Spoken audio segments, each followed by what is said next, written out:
Assalamualaikum warahmatullahi wabarakatuh. Selamat sore, bismillahirrahmanirrahim. Saat ini saya akan mencoba untuk membuat kompos. Kompos yang akan saya buat yaitu kompos aerob. Kompos aerob adalah kompos yang proses pembuatannya membutuhkan udara. Sebelum kita mulai mengkompos, terlebih dahulu kita harus menentukan lokasi tempat komposter. Di sini kita memilih komposter yang terbuat dari pot bunga. Untuk komposter, jangan lupa ya Bu, bawahnya harus dilubangin seperti ini. Mengapa dilubangin? Bertujuan untuk resapan air limbah ke dalam tanah. Di bawah letak komposter, tanah kita berikan ruang kedalaman 10 cm. Kurang lebih ya Bu ya. Tujuannya untuk meletakkan komposter agar tidak mudah goyang.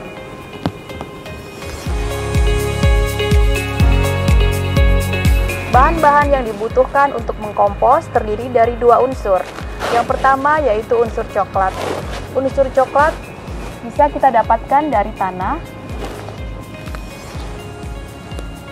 sekam,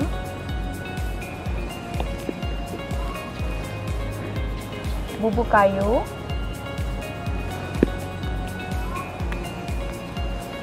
daun-daunan dan ranting kering,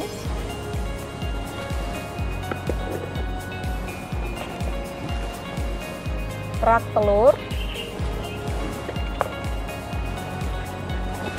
dan kardus yang sudah tidak terpakai lagi. Yang kedua adalah unsur hijau.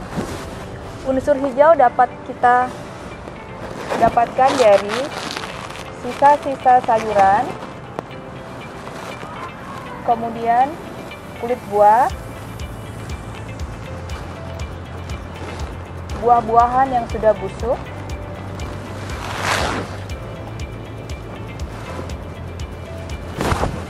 bekas nasi,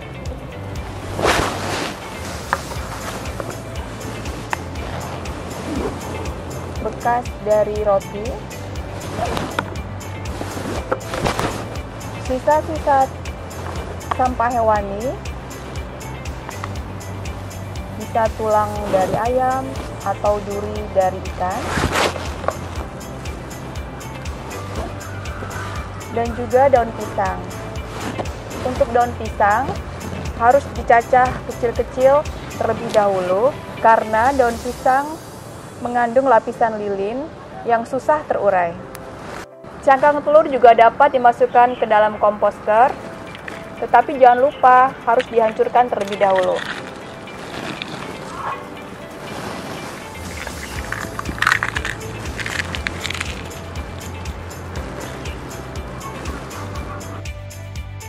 Dalam proses kompos, sangat dibutuhkan bioaktivator agar proses penguraian sampah mudah terurai. Bioaktivator bisa kita buat sendiri, seperti ini. Kita buat dari sisa air cucian beras, bisa juga ditambahkan dengan tempe yang sudah busuk, atau bekas nasi yang sudah berjamur. Kemudian bioaktivator kimia, EE4, bisa kita beli di toko pertanian. Untuk campurannya, terdiri dari 1 tutup botol EE4, ditambahkan 1 liter air, ditambahkan 1 tutup botol molase. Untuk bioaktivator, bisa kita pilih bioaktivator yang kita buat sendiri atau bioaktivator yang kita beli dari toko pertanian. Hal pertama yang akan kita lakukan yaitu proses mencincang unsur hijau. Tujuan kita mencincang sayuran adalah agar proses penguraian sampah lebih cepat.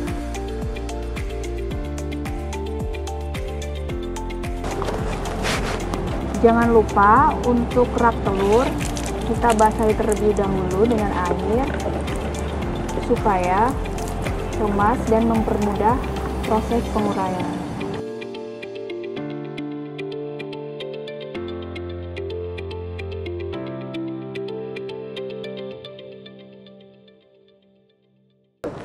Di sini kita akan mempraktekkan cara membuat mol. Apa itu mol? Mol adalah mikroorganisme lokal. Bahan-bahan yang dibutuhkan untuk membuat mol: air cucian beras, kulit pisang yang sudah dicincang,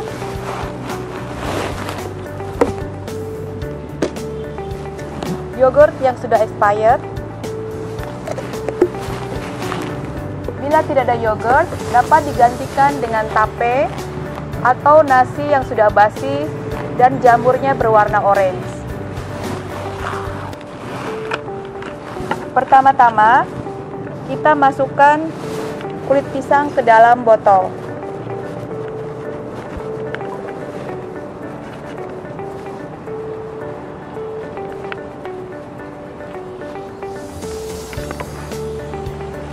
Kemudian kita campurkan yogurt ke dalam air cucian beras.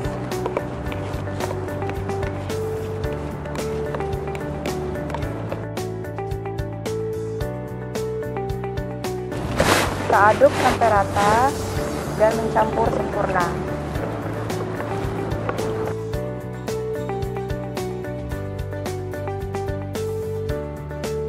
Kemudian kita tuangkan ke dalam botol yang sudah terisi dengan kulit pisang. Botol kita tutup, kemudian kita diamkan kurang lebih selama 7 hari. Kita akan membuat bioaktivator dari bahan EM4. Campurkan 1 liter air dengan 1 tutup botol EM4.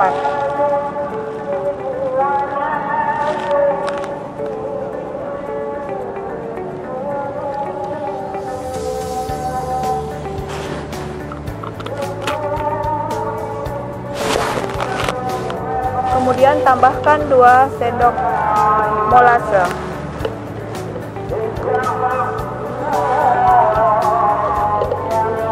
Di sini molase kita membuat dari bahan gula Jawa yang sudah dicairkan. Kita campur.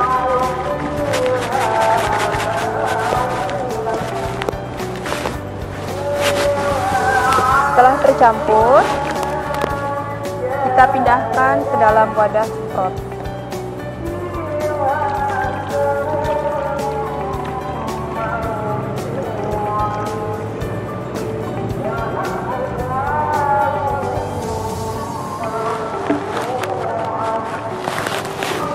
Bioaktivator siap digunakan.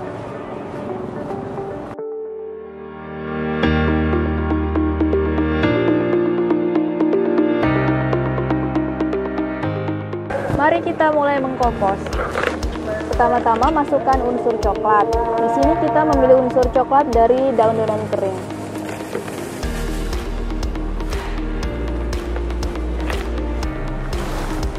Kemudian kita tambahkan unsur coklat yang lain, yaitu tanah.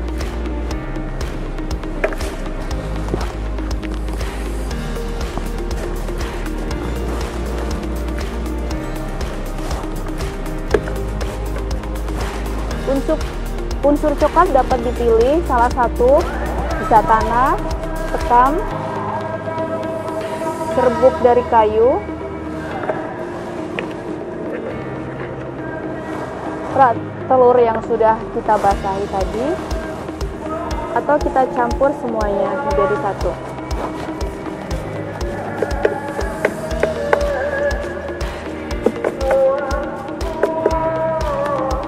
Kemudian tahap kedua, kita masukkan unsur hijau yang terdiri dari sisa-sisa sayuran dan makanan bekas.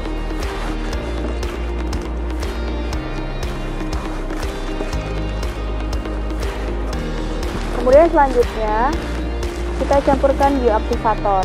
Bioaktivator di sini ada 3 pilihan, yaitu bioaktivator yang kita buat sendiri dari air cucian beras. Tapi untuk penguraiannya membutuhkan waktu yang lama. Kemudian bioaktivator dari mol dan bioaktivator dari bahan kimia E4. Di sini kita memakai bioaktivator dari bahan E4 agar penguraiannya lebih cepat. Selanjutnya, kita tutup kembali dengan tanah. Setelah kita tutup dengan tanah, kemudian kita tutup dengan unsur coklat.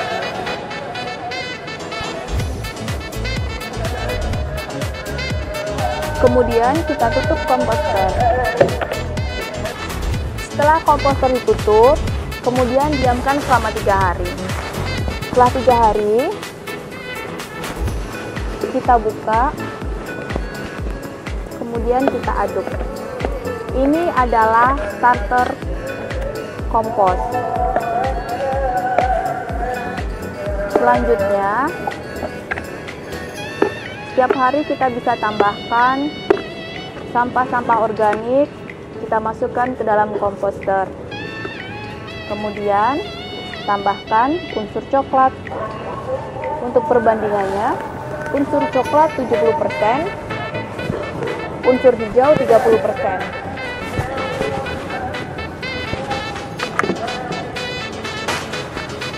Kompos dengan menggunakan bioaktivator EM4 dan mol dapat dipanen dalam waktu 1,5 bulan.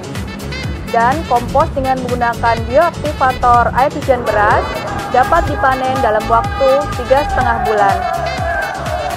Selamat mengkompos!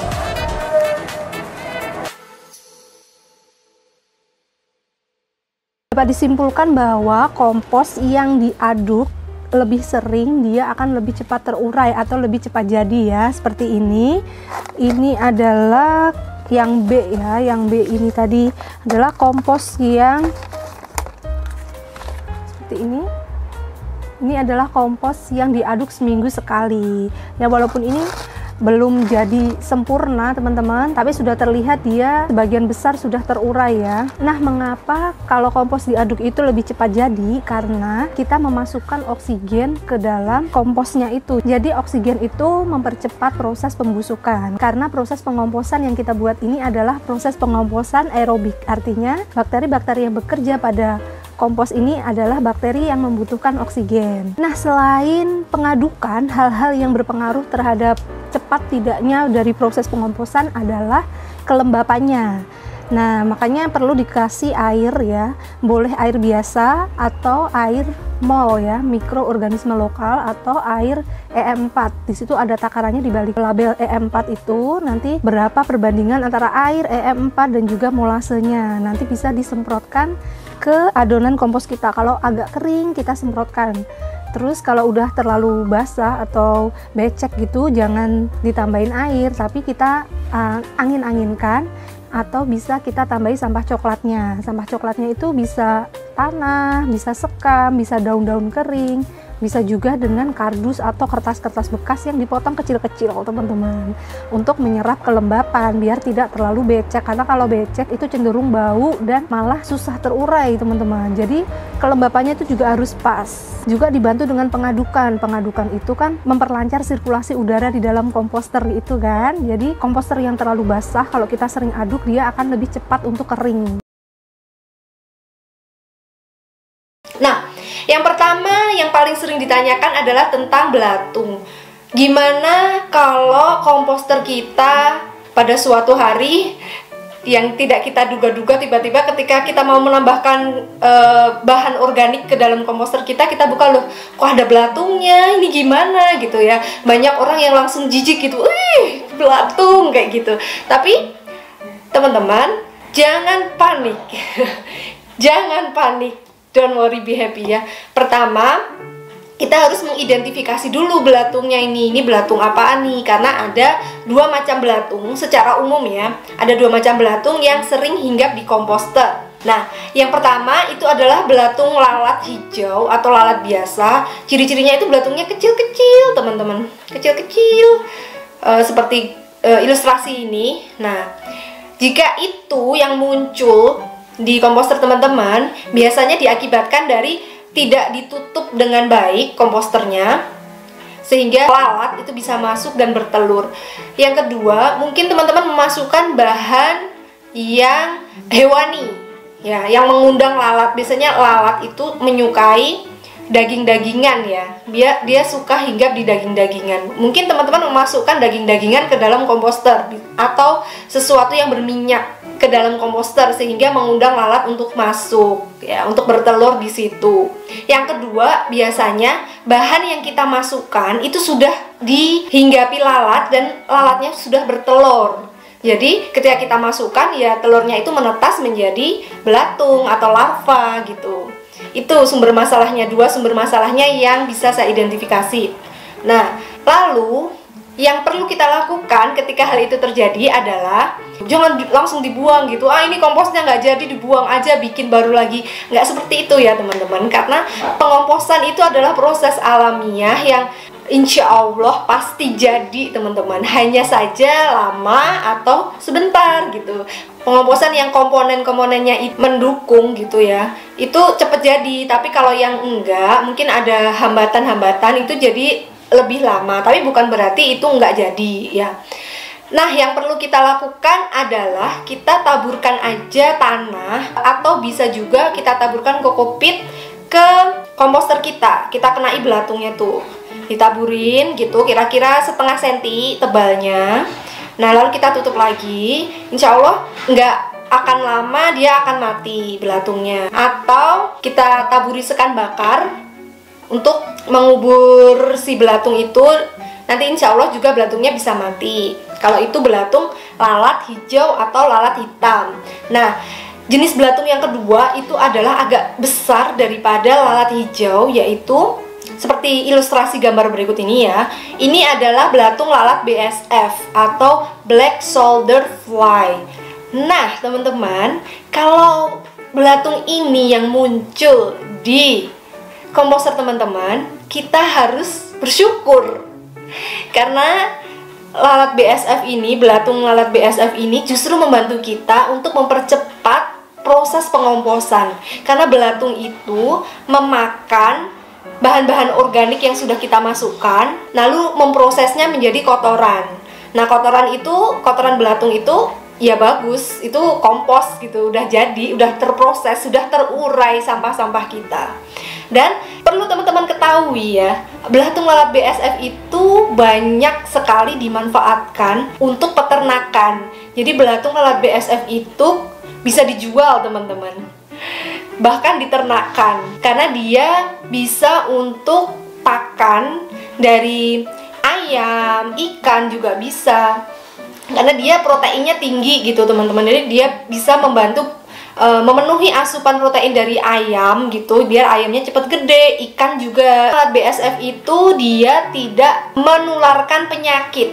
Kalau lalat hijau atau lalat hitam yang ada di sekitar kita itu kan menularkan penyakit ya dia. Tapi kalau lalat BSF ini kenapa bisa sampai dikembangbiakan? Karena dia itu sebenarnya bukan lalat dalam tanda kutip ya, dia lalat BSF, tapi sebenarnya dia bukan lalat seperti yang kita kenal yang suka menyebarkan bakteri patogen atau virus tuh.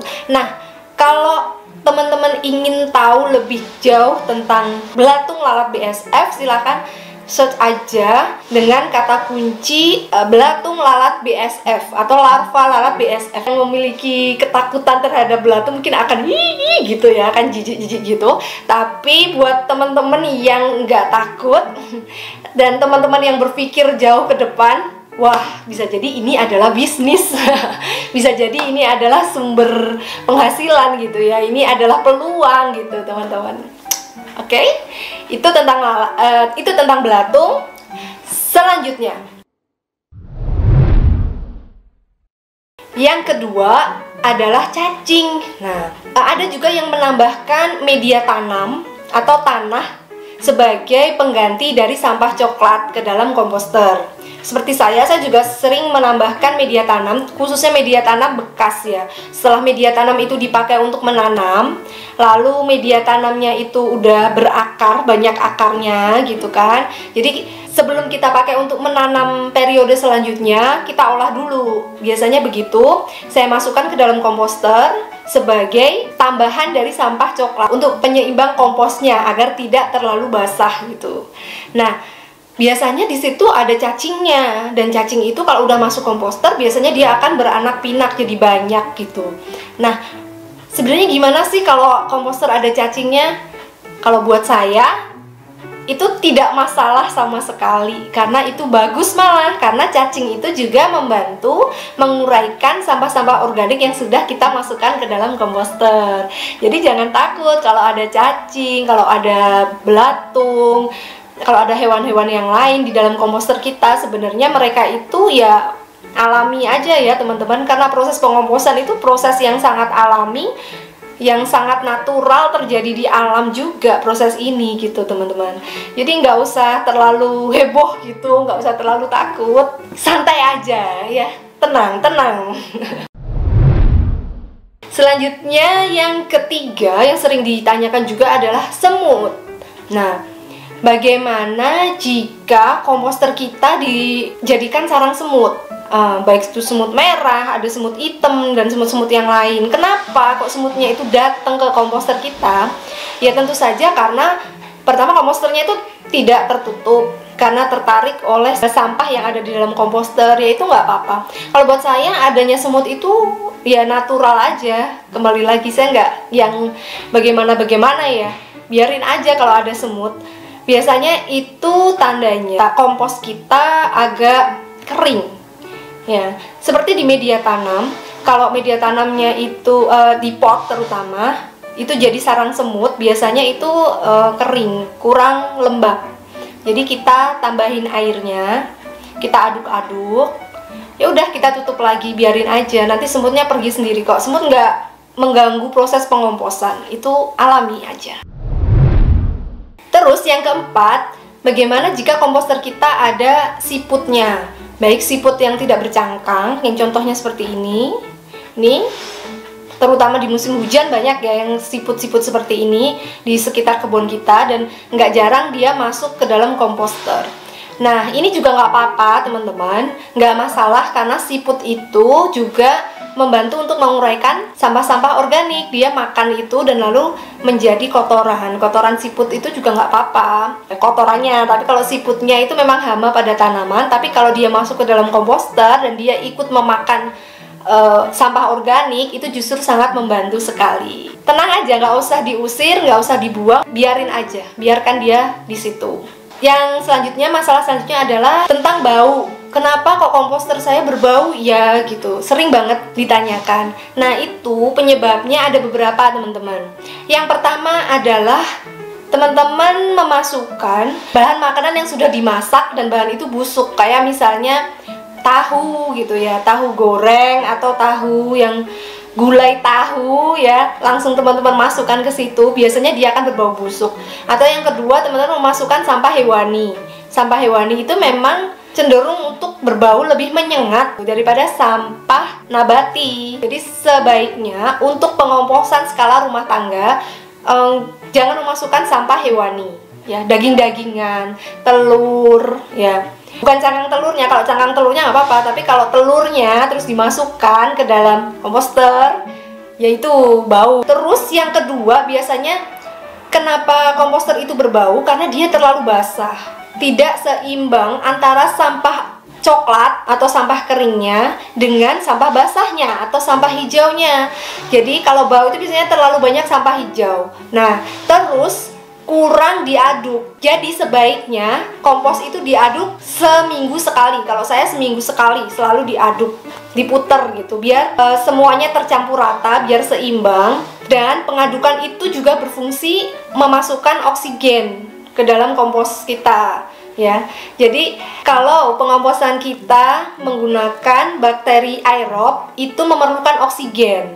Nah, sedangkan kalau kurang oksigen, maka yang bekerja adalah bakteri anaerob. Kalau dia yang bekerja, yaitu menimbulkan bau. Jadi kita harus memutar atau mengaduk kompos kita seminggu sekali, dan dipastikan jangan terlalu basah agar tidak bau.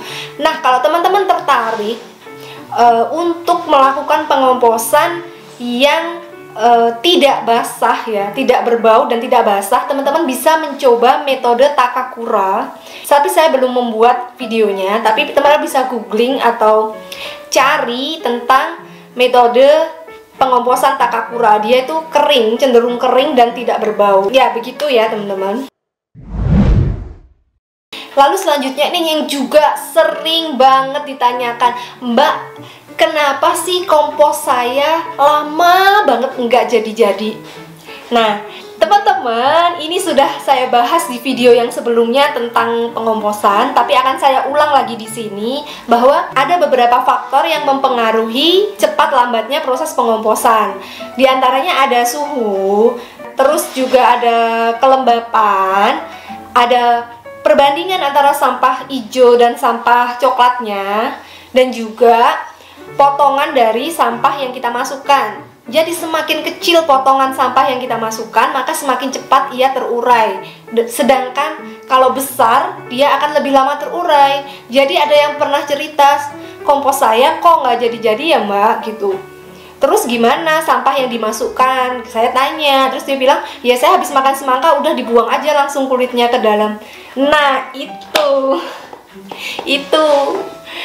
jadi lebih lama kan teman-teman, karena hasil itu tidak akan mengkhianati usaha ya teman-teman. Kalau kita mau berusaha lebih rajin sedikit gitu ya, maka dia akan cepet jadi. Tapi kalau kita males-malesan, dalam arti ya udah masukin ya, maka kita harus bersabar konsekuensinya ya. Kita sabar menunggu biar dia terurai, karena kita tidak membantu bakteri. Tapi kalau kita bantu dengan memotong kecil-kecil, juga kita tambahi dengan mol secara teratur, maka dia ya cepat kerjanya teman-teman. Tapi jangan takut, jangan gundah, dan jangan galau, karena pengomposan itu insya Allah pasti berhasil.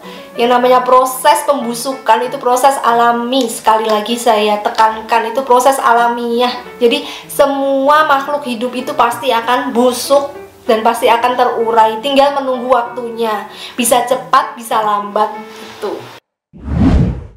Yang selanjutnya yang sering ditanyakan adalah komposternya itu berair gitu, netes-netes, Mbak, komposter saya netes-netes nih gimana gitu. Nah teman-teman, sebenarnya ada berbagai macam jenis komposter. Ada komposter yang kering seperti yang saya bilang tadi, Takakura, dengan metode Takakura seperti ini. Ada juga yang komposter itu bisa dibuat untuk memanen dua pupuk sekaligus, yaitu kompos, pupuk kompos, dan lindi, air dari hasil pengomposan. Itu bisa kita tampung dan kita fermentasikan untuk dijadikan pupuk organik cair. Nah, kalau kita mau panen dua-duanya, tentu saja komposter kita berbeda dong dengan komposter yang Takakura tadi, karena Takakura kan kering ya. Komposternya biasanya seperti ini, komposter drum, komposter seperti ini yang saya juga pernah buat di Indonesia. Jadi di bagian dalamnya komposter ini ada semacam jaring gitu ya, semacam jaring yang dia bisa memisahkan sampah padat dengan airnya, karena proses pembusukan itu kan menghasilkan air ya teman-teman. Airnya itu nanti akan mengendap di bawah dan secara berkala bisa dipanen. Kita keluarkan air itu untuk kita fermentasikan menjadi pupuk organik cair. Jadi kalau teman-teman bermasalah dengan airnya merembes, airnya mengotori lantai, pilih komposter yang seperti ini. Ada juga yang komposter ember, tapi prinsipnya sama aja, memisahkan sampah padat dan sampah cair. Ada juga yang seperti ini. Begitu. Lalu selanjutnya ada juga yang menanyakan tentang tikus, bahwa komposternya diacak-acak tikus. Nah, solusinya adalah teman-teman pilih komposter yang bahannya solid. Bisa pakai ember, bisa pakai drum, bisa pakai clay atau gerabah. Cari metode pengomposan yang sesuai.